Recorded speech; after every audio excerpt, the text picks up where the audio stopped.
नमस्कार, आप देख रहे हैं एसपीटी न्यूज। पेश है 10 सितंबर शनिवार सुबह 8:15 राजस्थान की बड़ी खबरें।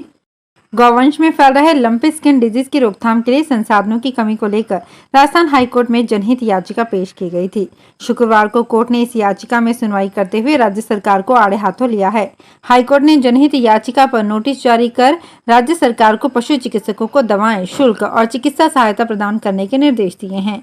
विभिन्न मीडिया रिपोर्ट्स का हवाला देते हुए याचिका में कहा गया है कि राजस्थान में अब तक तकरीबन 4,02,000 मवेशी इस बीमारी से संक्रमित हैं, जिनमें लगभग 22,000 से ज्यादा गायों की मौत हो चुकी है। राजस्थान हाईकोर्ट ने मालपुरा उपखंड के इंदौली गांव की चौरागाह व बिसलपुर विस्थापित के लिए आरक्षित भूमि पर से 2 माह में अतिक्रमण हटाने के टोंक कलेक्टर को आदेश दिए हैं। कार्यवाहक मुख्य न्यायाधीश MM श्रीवास्तव व न्यायाधीश विनोद कुमार भरवानी की खंडपीठ ने यह आदेश इंदौली के सावरमल की ओर से दायर जनहित याचिका पर दिए। राज्यपाल कलराज मिश्र के आज राजस्थान के राज्यपाल के पद पर 3 साल पूरे हो गए हैं। राज्यपाल मिश्र ने इस मौके पर मीडिया से बातचीत में कहा कि वे स्टेट यूनिवर्सिटी मैनेजमेंट सिस्टम लागू करेंगे। एक सवाल के जवाब में उन्होंने ये माना कि यदि प्राइवेट यूनिवर्सिटी कोई फर्जी डिग्री देती है तो ये बहुत खतरनाक है, ऐसा नहीं होना चाहिए।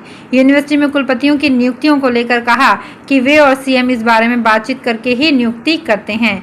2 कुलपतियों पर ACB की कार्यवाही को लेकर उन्होंने कहा कि जो भ्रष्टाचार करेगा उस पर कानूनी कार्यवाही होगी। यूनिवर्सिटीज में खाली पदों को भरने को लेकर उन्होंने कहा कि इस बारे में प्रयास किए जा रहे हैं।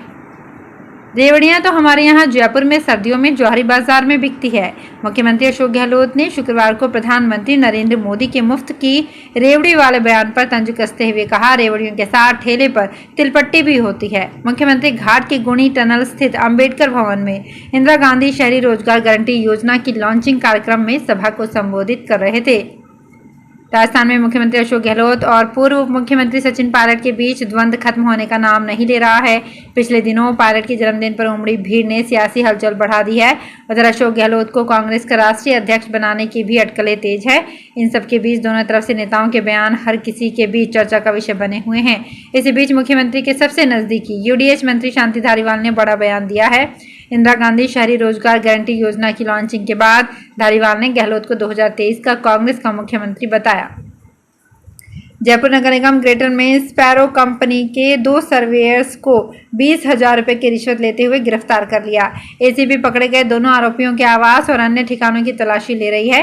भ्रष्टाचार निरोधक ब्यूरो के महानिदेशक भगवान लाल सोनी ने बताया कि ACB की विशेष अनुसंधान इकाई जयपुर को परिवादी ने दी थी, जिसमें बताया कि उसके वाणिज्यिक मकान को आवासीय मकान के रूप में दिखाकर नगरीय विकास कर को कम करने तथा परेशान नहीं करने के एवज में महेश कुमार शर्मा एवं Rohitash Meena surveyor sparrow softech private limited हाल ही में नगर निगम ग्रेटर जयपुर द्वारा 40,000 रुपए की रिश्वत राशि मांगकर परेशान किया जा रहा है।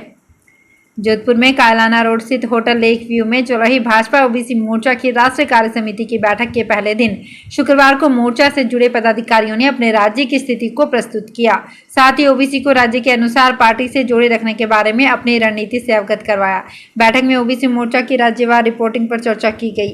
राष्ट्रीय मंत्री निर्मल कुमावत ने राजनीतिक प्रस्ताव रखा। मोर्चा कार्यकारिणी की बैठक के अंतिम दिन 8वें सत्र के बाद समापन सत्र में मुख्य अतिथि गृह मंत्री अमित शाह होंगे। बीकानेर के ऐतिहासिक हर्षोलाव तालाब में करीब 1 करोड़ 13 लाख रुपए की मदद से जीर्णोद्धार का काम होगा। तालाब के अंदर से अतिरिक्त मिट्टी हटाई जाएगी, आगोर को साफ किया जाएगा और जरूरत पड़ी तो तालाब का तला भी नए सिरे से तैयार होगा। जिला कलेक्टर भगवती प्रसाद कराल ने इस कार्य की शुक्रवार को शुरुआत कर दी। वैसे कार्यक्रम की शुरुआत प्रभारी मंत्री को करनी थी, लेकिन वो नहीं आए। बीकानेर शहर के 80 वार्डों में शहरी रोजगार गारंटी योजना के तहत 15 करोड़ के कार्य स्वीकृत किए गए हैं। पूर्व मुख्यमंत्री व भाजपा की राष्ट्रीय उपाध्यक्ष वसुंधरा राजे भी शुक्रवार को जोधपुर पहुंची। एयरपोर्ट पर उनके समर्थकों ने जोरदार स्वागत किया। उनके स्वागत के लिए पाली सांसद PP चौधरी, राज्यसभा सांसद राजेंद्र गहलोत सहित कई नेता और कार्यकर्ता पहुंचे। राजे एयरपोर्ट से रणसी गांव के लिए रवाना हो गई।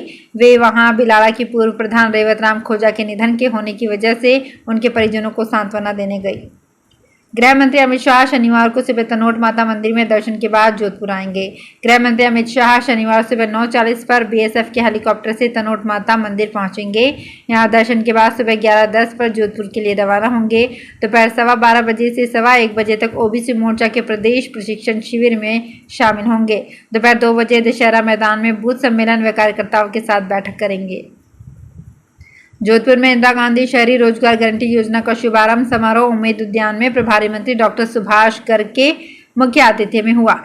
इस अवसर पर प्रभारी मंत्री ने योजना का शुभारंभ करते हुए सांकेतिक रूप से पंजीकृत लाभार्थियों को जॉब कार्ड्स वितरण कार्य की शुरुआत की। समारोह को संबोधित करते हुए प्रभारी मंत्री डॉक्टर सुभाष गर्ग ने कहा कि 800 करोड़ की लागत से शुरू हुई इस योजना के पीछे मुख्यमंत्री की मंशा शहर और ग्राम का समान रूप से विकास करना है।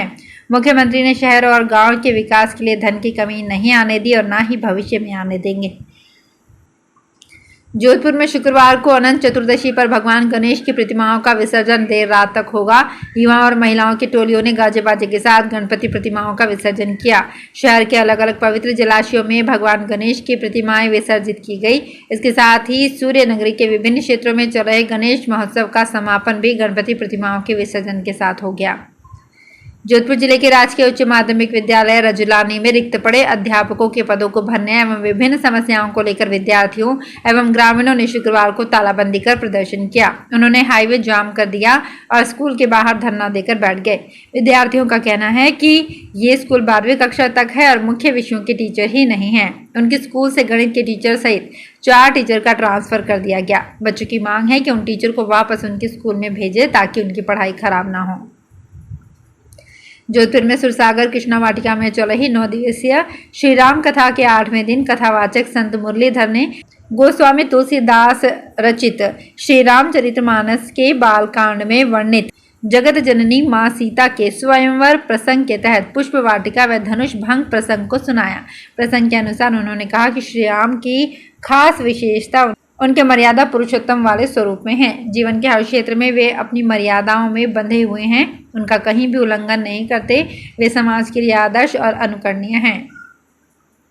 जोधपुर जिले की ग्रामीण पुलिस में एक और पुलिस थाना जुड़ गया है। कुल 28 गांव के साथ कापरड़ा पुलिस थाना का उद्घाटन किया गया है, जिसमें बिलाड़ा पुलिस थाना के 19 और पिपाड़ के 9 गांव हस्तांतरित किए गए हैं। एक समारोह में बिलाड़ा विधायक हीराराम मेघवाल, उप जिला प्रमुख विक्रम सिंह बिश्नोई, ग्रामीण पुलिस के अतिरिक्त पुलिस अधीक्षक सुनील के पवार के आतिथ्य में कापरड़ा पुलिस थाने का उद्घाटन फीता काटकर व विधिवत पूजा अर्चना के साथ किया गया। तो फिलहाल इस बुलेटिन में इतना ही। फिर हाजिर होंगे कुछ और बड़ी खबरों के साथ। अगर आप भी अपने आसपास की छोटी बड़ी और महत्वपूर्ण खबरों से अपडेट रहना चाहते हैं तो सब्सक्राइब कीजिए हमारे चैनल एसपीटी न्यूज को और प्रेस कीजिए बेल आइकन पर।